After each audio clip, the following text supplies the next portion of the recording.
Hello guys, welcome back to Flying Friggies. It's me Kiran. It's me, Reshma. So നമ്മ ഇപ്പൊ ഉള്ളത് God game. God game. അതെ, ഇത് actually നമ്മള് നേരത്തെയും ഷൂട്ട് ചെയ്തിട്ടുണ്ട്. സോ അവര് ഷിഫ്റ്റ് ചെയ്തു. അപ്പൊ അത് ഷിഫ്റ്റ് ആക്ച്വലി പനമ്പളയാറിലായിരുന്നു അല്ലേ? പരമ്പരാറായിരുന്നു, അതിപ്പോ കടവന്തറിലേക്ക് ഷിഫ്റ്റ് ചെയ്തു.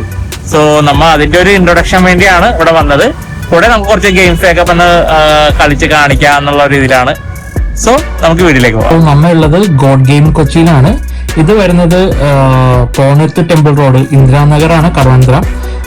നമ്മളിവിടെ ഇതിനു മുമ്പ് നമ്മൾ ഇതിന്റെ വീഡിയോ എടുത്തിട്ടുണ്ട്. ബട്ട് അവരിവിടെ ചേഞ്ച് ചെയ്തായിരുന്നു. നേരത്തെ പനമ്പളയാറിൽ ആയിരുന്നു ഫസ്റ്റ് സ്റ്റാർട്ടിങ്. സോ അവരിപ്പോ കടവന്തറിലേക്ക് ഷിഫ്റ്റ് ചെയ്തു. അപ്പോ ഇത് നല്ല ആംബിയൻസ് ആയിട്ടുള്ള സ്ഥലമാണ്. കുറച്ച് സ്പേഷ്യസും ആണ്. ഇവിടെ ആക്ച്വലി ഗെയിം കളിക്കാനായിട്ട് കുറച്ച് ലോയൽറ്റി പോയിന്റ്സ് ഒക്കെ ഉണ്ട് ഗെയിം കളിക്കാനായിട്ട്. അപ്പൊ അതിന്റെ ഫ്രീ ആയിട്ട് ഗെയിംസ് കളിക്കാനുള്ള ഓപ്ഷൻസും അവർ കൊടുക്കുന്നുണ്ട്. സോ ഇവിടെ നമുക്ക് പൂൾ ഗെയിംസ് ഒക്കെയാണ് മെയിൻ ആയിട്ട് ഉള്ളത്. പൂൾ ഗെയിംസ് മാത്രമല്ല, അവിടെ വേറെ ഗെയിംസ് ഒക്കെ ഉണ്ട് അവൈലബിൾ ആണ്. ബട്ട് നമുക്ക് അവർ കൂടുതലും ആൾക്കാർ പൂൾ ഗെയിംസിൽ വരുന്നുണ്ട്. കാരണം ഒരു ഗ്രൂപ്പ് ഓഫ് മെമ്പേഴ്സ് വന്നിട്ടാണ് പൂൾ ഗെയിംസ് ഒക്കെ കളിക്കുന്നത്. ഒരു ടീനേജ് തുടങ്ങി നല്ല ഏജിലായിട്ടുള്ള ആൾക്കാർ വരെയും ഇവിടെ കളിക്കാൻ വരുന്നുണ്ടെന്നാണ് അവർ പറഞ്ഞത്.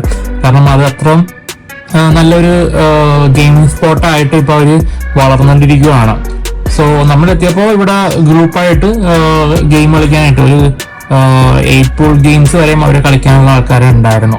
നല്ലൊരു ഗെയിമായിരുന്നു ഞാൻ കണ്ടത്. സോ ഇതിന്റെ കൂടെ അവർക്ക് പ്ലേ സ്റ്റേഷൻ ഗെയിംസ് അവൈലബിൾ ആയിട്ട് വരുന്നുണ്ടായിരുന്നു. ഇതിന്റെ ആംബിയൻസ് കിടുവായിരുന്നു. പ്ലേ സ്റ്റേഷനിൽ വരുന്ന ആംബിയൻസ് നല്ല വെറൈറ്റി ലൈറ്റിങ്ങും കാര്യങ്ങളൊക്കെയാണ്. കുറെ പേർക്ക് ഗെയിം കളിക്കാന്നുള്ള രീതിയിലാണ് ഇവര് സെറ്റ് ചെയ്തിരിക്കുന്നത്. ചുറ്റിനും പ്ലേ സ്റ്റേഷൻ വെച്ചിട്ടുണ്ട്. എന്ന് വെച്ചിട്ടുണ്ടെങ്കിൽ അവർക്ക് നടുക്ക് ആൾക്കാർക്ക് എല്ലാവർക്കും ഗ്രൂപ്പായിട്ട് ഇരുന്നിട്ട് നല്ല സ്പേസ് ആയിട്ട് അറേഞ്ച് ചെയ്തിട്ടാണ് ഗെയിമിംഗ് സ്പോട്ട് അവര് സെറ്റ് ചെയ്ത് വെച്ചേക്കുന്നത്. നല്ലൊരു ആംബിയൻസ് ആണെന്ന് പറയാം നമുക്ക് ഗെയിം ഒക്കെ കളിക്കാനായിട്ട്.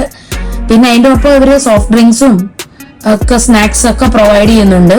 ഇവിടെ ഗെയിം കളിക്കാനായിട്ട് ആൾക്കാർ ഞങ്ങളെത്തിയപ്പോ വന്ന് തുടങ്ങാനുണ്ടാവുള്ളൂ. അപ്പോ ഇങ്ങനെ ഇപ്പൊ ഒരാൾ ഗെയിം കളിക്കുന്ന അതേപോലെ ഇവരുടെ ടൈമിംഗ് വന്നിട്ട് 12 o'clock സ്റ്റാർട്ട് ചെയ്യുന്നത്. ആഫ്റ്റർനൂണ് അവര് 1 o'clock 2 o'clock വരെയും, ചില സമയത്ത് 2 o'clock വരെയും പോകുന്നു. ചിലപ്പോൾ ഏർലി മോർണിംഗ് വരെയും കണ്ടിന്യൂ ചെയ്തോണ്ടിരിക്കും. സോ ഞാനൊരു ഗെയിം കളിക്കാൻ വേണ്ടി ട്രൈ ചെയ്യായിരുന്നു. എനിക്ക് ഇവിടെ PS5 ആണ് കേട്ടോ, എന്റെ PS4 ആണുള്ളത്. സോ ഞാൻ PS5 ഒന്ന് ട്രൈ ചെയ്യണം. ബട്ട് എല്ലാം ഏകദേശം സെയിം ഇതൊക്കെയാണ്. ബട്ട് അതിന്റെ ഗ്രാഫിക്സ് കുറച്ചും കൂടെ കൂടുതൽ എനിക്ക് ഫീൽ ചെയ്തായിരുന്നു കളിക്കാനായിട്ട്. ഈ ആംബിയൻസ് കളിക്കുമ്പോ അതിന്റെ ഒരു രീതി അതെ, ഈ ലൈറ്റ് മൂഡിലാണ് ഈ ഒരു ഗെയിമിങ്ങിന്റെ ഒരു എഫക്റ്റും കൂടെ എനിക്കത് ഫീൽ ആയിട്ട് വന്നത്. ഇപ്പോ ഇതാണ് കണ്ടോ, ഇത്രയും കുറെ പിള്ളേരൊക്കെ വന്നിട്ട് ഇവിടെ ഗെയിം കളിക്കാൻ വേണ്ടി വരുന്നുണ്ട്. അവർക്ക് പോയിന്റ്സ്, ലോയൽറ്റി പോയിന്റ്സ് കിട്ടും. ഒരു ഇത്ര 7 hours കണ്ടിന്യൂസ് ഗെയിം കളിച്ചിട്ടുണ്ടെങ്കിൽ ഇവർക്ക് ലോയൽറ്റി പോയിന്റ്സ് ഉണ്ടെന്നാണ് അവിടെ പറഞ്ഞത്. കറക്റ്റ് ടൈമാണ് അതില്ല, നോക്കണം. അവർ അന്വേഷിച്ച് അറിയാൻ പറ്റും. ഇവിടെ മോട്ടനും ഇവിടെ ഗെയിം കളിക്കാൻ നോക്കുന്നുണ്ട്. പക്ഷെ സ്ക്രീനിലൊന്നും ഇല്ലെന്ന് മാത്രമേ ഉള്ളൂ. ഞാൻ ആക്ച്വലി അവിടെ വെറുതെ ഇരുന്നാണ്, എനിക്ക് വലിയ ഇതില്ല. പിന്നെ ഞാൻ അടുത്തത് VR ഗെയിംസിലേക്ക് ട്രൈ ചെയ്തായിരുന്നു കേട്ടോ. VR ഗെയിംസിൽ ഞാൻ ക്രിക്കറ്റ് ആണ് കളിക്കാൻ വേണ്ടി നോക്കിയത്. സോ അതെ, എനിക്ക് ഭയങ്കരമായിട്ട് ഇഷ്ടപ്പെട്ട ഒരു ഗെയിമായി പോയി. വീട്ടിൽ മേടിച്ചോക്കണമെന്നാ പറയുന്നത്. ഞാൻ അടുത്ത് തന്നെ വാങ്ങാൻ ചാൻസ് ഉണ്ട്. ഞാൻ ഇപ്പോ ചോദിക്കുന്നുണ്ട് വാങ്ങാനായിട്ട്. എന്നിട്ട് വേണം ബാറ്റ് എടുത്തിട്ട് ഞങ്ങളുടെ വിലക്ക് അടിക്കാൻ. ആക്ച്വലി അവിടെ ഉള്ള ആള് വരെ മാറിയിരുന്നു ബാറ്റ് കൊണ്ടുവന്നപ്പോ. ഒരു ക്രിക്കറ്റ് കളിക്കുന്ന ഫീൽ, അത് കിഡു ഫീൽ ആയിരുന്നു കേട്ടോ. എനിക്ക് നല്ല അതേപോലെ സൗണ്ടും കേൾക്കാറുണ്ട്. ബോള് എന്തായാലും പറഞ്ഞ ബൗളിംഗ് ആയിരുന്നു, ബോൾ അടിക്കണത് എല്ലാ സൗണ്ടും വെറൈറ്റി സൗണ്ട് തന്നെ വരുന്നുണ്ടായിരുന്നു കേട്ടോ. ബട്ട് നമുക്കത് ഇതിൽ ക്യാപ്ചർ ചെയ്യാൻ പറ്റിയില്ല. ഞാൻ എന്റെ ഇടയ്ക്ക് 4 വരെ അടിച്ചോളൂ. 6 അടിക്കാൻ നോക്കിയിട്ട് നടന്നില്ല. 5 അടിക്കാൻ വേണ്ടി പോയപ്പോ ഔട്ടായി പോയി. സോ കാരണം ഞാൻ അത് കളി നിർത്തി. അതല്ല, ഓട്ടോമാറ്റിക്കലി നമുക്കൊരു ഫീൽ, ഒരു ക്രിക്കറ്റ് കളിക്കുന്ന ഒരു സ്റ്റൈലിലേക്ക് മാറുകയും ചെയ്യും. ശരിയായിട്ട് തന്നെ ആള് ക്രിക്കറ്റ് കളിക്കുന്ന ഒരു ഫീലിലേക്ക് പോയി. ഇതടിച്ചത് നേരെ 4 ആണ് പോയെന്നാണ് എന്റെ വിശ്വാസം. ബോളൊന്നും കണ്ടില്ല, ഞാൻ ബാക്കിലേക്ക് നോക്കിയായിരുന്നു. പക്ഷെ കൈവിട്ടുന്നൊക്കെ ശബ്ദം ഞാൻ കേട്ടു. എനിക്ക് പിന്നെ അതിനെ കുറിച്ച് നോ ഐഡിയ, ക്രിക്കറ്റിനെ കുറിച്ച്. സോ ഇതാണ് ആക്ച്വലി ഇവിടെ ഞാൻ VR ഗെയിംസിൽ. അടിപൊളിയായിരുന്നു. പിന്നെ അടുത്തത് ഞാൻ VR മറ്റേ എന്താണ്, റോളർ കോസ്റ്റർ ആണ്. സൂപ്പർ റോളർ കോസ്റ്റർ ആണ്. അയ്യോ, അത് ഞാനിപ്പോ പറയാ കാര്യങ്ങള്. ആക്ച്വലി ഞാൻ എന്റെ കൂടെ റൈറ്റ് സൈഡില് ഒരു മിലിറ്ററിക്കാരൻ ഇരിപ്പുണ്ടായിരുന്നു. അത് നിങ്ങൾക്ക് കാണാൻ പറ്റുമെന്ന് അറിയില്ല. ബട്ട് എന്റെ ഉണ്ടായിരുന്നു പുള്ളിക്കാരൻ. ഞാനും കൂടെയാണ് ഇത് ട്രാവൽ ചെയ്യണത്. സോ ഓരോ സ്ഥലത്തും പോയപ്പോഴും ഡൈനോസോർസ് ഇങ്ങോട്ട് വരികയൊക്കെ ചെയ്യുന്നുണ്ടായിരുന്നു. നല്ലൊരു ഫീൽ ആയിരുന്നു. ഞാൻ ആക്ച്വലി റിയലി ഒരു റോളർ കോസ്റ്ററിൽ പോയ ഒരു ഫീൽ ആയിരുന്നു എനിക്ക് ഉണ്ടായിരുന്നത്. സോ ഇത് ആദ്യം ഇവര് സെറ്റ് ചെയ്ത് തന്നെയാണോ? നമുക്ക് സ്ക്രീനിന്റെ പുറത്താകുമ്പോ വലിയതായിട്ട് കാണില്ല, അത് അതിനകത്തൂടെ കാണുമ്പോൾ മാത്രമേ അതിന്റെ ഒരു ഭംഗിയുള്ളൂ ശരിക്കും. അതുകൊണ്ടാണ് ഞാൻ കൂടുതൽ അതിലേക്ക് ഷൂട്ട് ചെയ്യാഞ്ഞ്. അതിനൊരു ഇവിടുത്തെ ഒരാളുടെ ആക്ഷൻ കാണാം.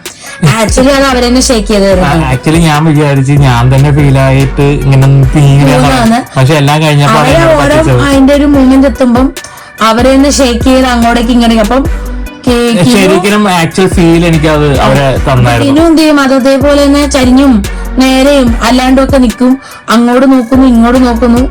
അതായിരുന്നു പുള്ളിയുടെ പരിപാടി ഇവിടെ. സോ ഇതിന്റെ അകത്തൊക്കെ ഞാൻ പോയപ്പോ റിയൽ ഡൈനോസേഴ്സ് നമ്മളുടെ അടുത്ത് വന്നൊരു ഫീല് നല്ലോണം കിട്ടിയായിരുന്നു. ആക്ച്വലി ഇതിപ്പോ ഞാൻ തുടക്കമാണ്, പക്ഷെ അവസാനം വരെ ആയപ്പോ എന്താ സംഭവം വെച്ചിട്ടുണ്ടെങ്കിൽ ഡൈനോസർ എന്നെ തിന്നാൻ വേണ്ടി വന്നു. അതിന്റെ ഫീലിൽ ഞാൻ ബാക്കിലോട്ട് ഓടിപ്പോയതിന്റെ ഒരു ഫീൽ ഉണ്ടായിരുന്നു. ബാക്കിലോട്ട് റിവേഴ്സ് നമ്മളിപ്പോ ഒരു ജീപ്പാണ് പോയിക്കൊണ്ടിരിക്കുന്നത്, ആ ജീപ്പ് റിവേഴ്സ് പോണ ഒരു ഫീലും ഇതൊക്കെ. പിന്നെ ഒരു കല്ലൊക്കെ മുകളിലൊക്കെ ഒന്ന് ചെയ്യുമ്പോ നല്ല ഫീൽ ഉണ്ടായിരുന്നു. ഞാൻ ശരിക്കും തല കുനിക്കാനൊക്കെ വേണ്ടി പോയത്. പിന്നെ എനിക്ക് നാണം കൊണ്ട് അഭിമാനം ഇത് ചെയ്യണല്ലോ, ഞാനൊരു ധൈര്യശാലിയാണെന്നുള്ളത്. സോ അതുകൊണ്ട് ഞാൻ എല്ലാം നൈസായിട്ട് അവിടെ നിന്ന് എല്ലാം എൻജോയ് ചെയ്യായിരുന്നു കേട്ടോ. പക്ഷെ ഇതൊരു നല്ലൊരു ഫീലായിരുന്നു. പക്ഷെ ഒരു നമുക്ക് അത്യാവശ്യം ഒരു ക്രൗഡ് ഏരിയയിൽ നിന്ന് നമുക്ക് കുറച്ച് റിലാക്സ് ആവാൻ വേണ്ടി പറ്റിയ ഒരു സ്ഥലമാണ് ഗെയിമിങ്. നമുക്ക് ഫുള്ളി റിലാക്സ്ഡ് ആണെന്ന് ഒരു എൻജോയ്മെന്റ് ആണ് ശരിക്കും. ആക്ച്വലി ആ ഒരു 1 hour ഞാൻ അവിടെ സ്പെൻഡ് ചെയ്യാൻ പറ്റുള്ളൂ, കാരണം എനിക്ക് വേറെ പ്രോഗ്രാംസ് ഉണ്ടായിരുന്നു. ബട്ട് ആ ഒരു 1 hour ഞാൻ നല്ലോണം എൻജോയ് ചെയ്തിട്ടാണ് ഞാൻ അവിടെ നിന്ന് ഇറങ്ങിയത്. അതുകൊണ്ട് 2 ഗെയിമേ കളിച്ചുള്ളൂ. എന്താ മറ്റേ പ്ലേ സ്റ്റേഷൻ കളിക്കാൻ പറ്റിയില്ല. ഞാൻ VR ഗെയിംസ്, അതിന്റെ ക്രിക്കറ്റ് ആണ്. VR ഗെയിംസ് ആണ് കൂടുതൽ എനിക്ക് ഇഷ്ടപ്പെട്ടത്, കാരണം ഒരു നല്ലൊരു വെർച്വൽ റിയാലിറ്റി ആയിട്ട് എനിക്ക് തോന്നിയായിരുന്നു. അപ്പോൾ നല്ലൊരു എഫക്റ്റ് ആണ് എനിക്ക് കിട്ടിയത്. ഇത് ശരിക്കും പറഞ്ഞാൽ നോർമൽ പ്ലേ സ്റ്റേഷനിൽ കിട്ടാൻ ചാൻസ് ഇല്ല, ബട്ട് ഇതിൽ നല്ലൊരു ഗെയിം എനിക്ക് എക്സ്പെക്ടേഷൻ വെക്കാം VR-ല്. അതെ, നിങ്ങൾ ഇവിടെ വന്നിട്ടുണ്ടെങ്കിൽ 100% സാറ്റിസ്ഫൈഡ് ആയിട്ടേ നിങ്ങൾ പോവുള്ളൂ. പോയി കഴിഞ്ഞാലും വീണ്ടും വീണ്ടും നിങ്ങൾ വരാനുള്ള നല്ലൊരു 100% ഞാൻ ഗ്യാരണ്ടിയും തരുന്നുണ്ട്. സോ ഇതൊക്കെയാണ് നമ്മുടെ വീഡിയോ വരുന്നത്. നമ്മുടെ വീഡിയോ ഇഷ്ടപ്പെട്ടെങ്കിൽ ലൈക്ക് ചെയ്യുക, ഷെയർ ചെയ്യുക, സബ്സ്ക്രൈബ് ചെയ്യുക, കമന്റ് ചെയ്യുക. See you on next video. Bye. Bye.